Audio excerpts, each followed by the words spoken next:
Hi hello friends, welcome back to our YouTube channel. ನಾನಿವತ್ತು roadside ಮಾಡ್ತಾರಲ್ಲ ಆ ಥರ ಚುರುಮುರಿ ಮಾಡ್ತಾಯಿದ್ದೀನಿ. ಹೇಗೆ ಮಾಡೋದು ಅಂತ ಒಂದು ಸರಿ ನೋಡ್ಕೊಳ್ಳೋಣ. ಇವಾಗ ನೋಡಿ, 2 ಗಜ್ಜರಿ, 1 ಈರುಳ್ಳಿ, ಸ್ವಲ್ಪ ಕೊತ್ತಂಬರಿ, 1 ಟೊಮೊಟೊ, ಒಂದು 3-4 ಹಸಿಮೆಣಸಿನ್ಕಾಯಿ ಎಲ್ಲನೂ ನೀಟಾಗಿ ಹೆಚ್ಕೊಂಡು ರೆಡಿ ಮಾಡಿ ಇಟ್ಕೊಂಡಿದ್ದೀನಿ. ಇವಾಗ ನೋಡ್ತಿದ್ರಲ್ಲ, ಈ ಥರ ಮಂಡಕ್ಕಿಯಿಂದ ಮಾಡ್ತಿದ್ದೀನಿ. ಇವಾಗ ನೋಡಿ ಒಂದು ಪಾತ್ರೆ ಇಟ್ಟು 2-3 ಚಮಚ ಎಣ್ಣೆ ಹಾಕಬೇಕು. ಎಣ್ಣೆ ಬಿಸಿಯಾದ ನಂತರ ಶೇಂಗಾ ಬೀಜ ಹಾಕಿ ಎಣ್ಣೆಯಲ್ಲಿ ಫ್ರೈ ಆಗಬೇಕು. ನೀಟಾಗಿ ಕಂದು ಬಣ್ಣ ಬರೋವರೆಗೂ ಎಣ್ಣೆಯಲ್ಲಿ ಫ್ರೈ ಮಾಡ್ಕೋಬೇಕು. ಇವಾಗ ನೋಡಿ ಫ್ರೈ ಮಾಡ್ತಿದ್ದೀನಿ. ಇವಾಗ ಫ್ರೈ ಆಗಿದೆ. ಒಂದು ಪ್ಲೇಟ್ಗೆ ತಗೊಳ್ಳೋಣ. ಲೋ ಫ್ಲೇಮ್ ಇಟ್ಟು ಫ್ರೈ ಮಾಡ್ಕೊಳ್ಳಿ.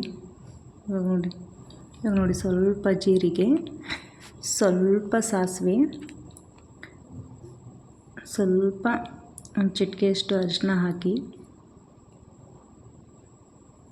ಇವಾಗಲೇ ಮಂಡಕ್ಕಿನ ಹಾಕಬೇಕು. ಹಾಕಿ ಒಂದು 2-3 ನಿಮಿಷ ಲೋ ಫ್ಲೇಮಲ್ಲಿಟ್ಟು ಫ್ರೈ ಮಾಡ್ಕೊಳ್ಳೋಣ. ಇವಾಗ ನೋಡ್ತಿದ್ದೀರಲ್ಲ, ಈ ಥರ ಮಿಕ್ಸ್ ಮಾಡ್ತಾ ಲೋ ಫ್ಲೇಮ್ ಇಡಬೇಕು. ಗ್ಯಾಸು ಮಿಕ್ಸ್ ಮಾಡ್ಕೋಬೇಕು. ಎಲ್ಲನೂ ಚೆನ್ನಾಗಿ ಎಣ್ಣೆಯಲ್ಲಿ ಫ್ರೈ ಆಗಬೇಕು. ಅದು ಚುರುಮುರಿ. ಇವಾಗ ನೋಡಿ, ನಾನು ಸ್ವಲ್ಪ ಕರಿಬೇವು ಹಾಕ್ಕೊಂಡೆ. ಇವಾಗ ಅದು ಕೂಡ ಮಿಕ್ಸ್ ಮಾಡ್ಕೊಳ್ಳೋಣ. ಇವಾಗ ನೋಡಿ, ಗ್ಯಾಸ್ ಫ್ಲೇಮ್ ಆಫ್ ಮಾಡಿ ಇವಾಗ ಏನು ರೆಡಿ ಮಾಡಿಟ್ಟಿರ್ತೀವಲ್ಲ ಮುಂಚೆನೇ, ಅದನ್ನೆಲ್ಲ ಹಾಕೋಣ ಅದಕ್ಕೆ ಚುರುಮುರಿಗೆ. ಇವಾಗ ನೋಡಿ, ಹಸಿಮೆಣಸಿನ್ಕಾಯಿ, 1 ಟೊಮೊಟೊ, ಸ್ವಲ್ಪ ಕೊತ್ತಂಬರಿ ಸೊಪ್ಪು, 1 ಈರುಳ್ಳಿ, 2 ತುರಿದಿಟ್ಟರು ಗಜ್ಜರಿ, ಸ್ವಲ್ಪ ಸೌತೆಕಾಯಿ, ಇವಾಗ ಸ್ವಲ್ಪ ಉಪ್ಪು ಹಾಕಬೇಕು ರುಚಿಗೆ ತಕ್ಕಷ್ಟು, ಸ್ವಲ್ಪ ಅಚ್ಚಕಾರದ ಪುಡಿ, ಸ್ವಲ್ಪ ಗರಂ ಮಸಾಲ,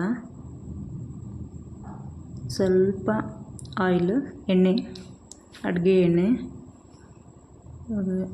ಎಲ್ಲನೂ ಹಾಕಿ ಮಿಕ್ಸ್ ಮಾಡ್ಕೊಳ್ಳೋಣ. ಎಲ್ಲನೂ ಚುರುಮುರಿಗೆ ನೀಟಾಗಿ ಮಸಾಲೆ ಹಾಕಬೇಕು. ಇವಾಗ ಸ್ವಲ್ಪ ಸಕ್ಕರೆ ಹಾಕಿ ಮತ್ತೊಮ್ಮೆ ಮಿಕ್ಸ್ ಮಾಡ್ಕೊಳ್ಳೋಣ. ಎಲ್ಲನೂ ಮಿಕ್ಸ್ ಆದರೆ ತುಂಬ ಟೇಸ್ಟ್ ಆಗುತ್ತೆ ಚುರುಮುರಿ ಕೂಡ. ಇವಾಗ ನೋಡಿ, ಮುಂಚೆ ಎಣ್ಣೆಯಲ್ಲಿ ಕರೆದಿಟ್ಟಿದ್ವಲ್ಲ ಶೇಂಗಾ ಬೀಜನ, ಅದನ್ನು ಹಾಕೋಣ. ಈಗ ಸ್ವಲ್ಪ ನಿಂಬೆ ರಸ ಹಾಕೋಣ. ಹಾಕಿ ಎಲ್ಲನೂ ನೀಟಾಗಿ ಮಿಕ್ಸ್ ಮಾಡಿದರೆ ಈವ್ನಿಂಗ್ ಸ್ನ್ಯಾಕ್ಸ್ ರೆಡಿ ಆಯಿತು. ಇವಾಗಿನ ಮಳೆಗಾಲಕ್ಕೆ ತುಂಬಾ ಸೂಕ್ತವಾದ ಒಂದು ಈವ್ನಿಂಗ್ ಸ್ನ್ಯಾಕ್ಸ್ ಕೂಡ ಇದು. ವೆಯ್ಟ್ ಲಾಸ್ ಮಾಡೋರು ಕೂಡ ತಿನ್ಬೋದು ಇದನ್ನು. ನೋಡ್ತಿದ್ರಲ್ಲ, ನಿಮ್ಮ ಮನೇಲಿ ಚಿಕ್ಕ ಮಕ್ಕಳಿದ್ದರೆ ಈ ಥರ ಒಂದು ಪಾಕೆಟ್ ಮಾಡಿ ಹಾಕಿಕೊಡಿ. ಹೇಗೆ ತಿಂತಾರೆ ಅಂತಲೇ ಗೊತ್ತಾಗಲ್ಲ. ಇವಾಗ ನೋಡಿ, ಕಾಣಿಸ್ತಿದೆಯಲ್ಲ, ನೀವು ಕೂಡ ಒಂದು ಸರಿ ಟ್ರೈ ಮಾಡಿ. ಹೇಗಾಯಿತು ಅಂತ ಒಂದು ಕಮೆಂಟ್ ಮಾಡಿ. ಒಂದು ಸ್ವಲ್ಪ ಮೇಲೆ ಕಡಲೆ ಬೀಜ ಹಾಕಿದರೆ ಮುಗೀತು. ಈ ವಿಡಿಯೋ ನಿಮಗೆ ಇಷ್ಟ ಆಗಿದೆ ಅಂತ ಅಂದ್ಕೊತೀನಿ. ಈ ವಿಡಿಯೋ ಇಷ್ಟ ಆದರೆ ಲೈಕ್ ಮಾಡಿ, ಶೇರ್ ಮಾಡಿ, ಕಮೆಂಟ್ ಮಾಡಿ, ನಿಮ್ಮ ಫ್ಯಾಮಿಲಿ ಫ್ರೆಂಡ್ಸ್ಗೆ ಶೇರ್ ಮಾಡಿ, ಸಪೋರ್ಟ್ ಮಾಡಿ. Thank you for watching. Bye bye.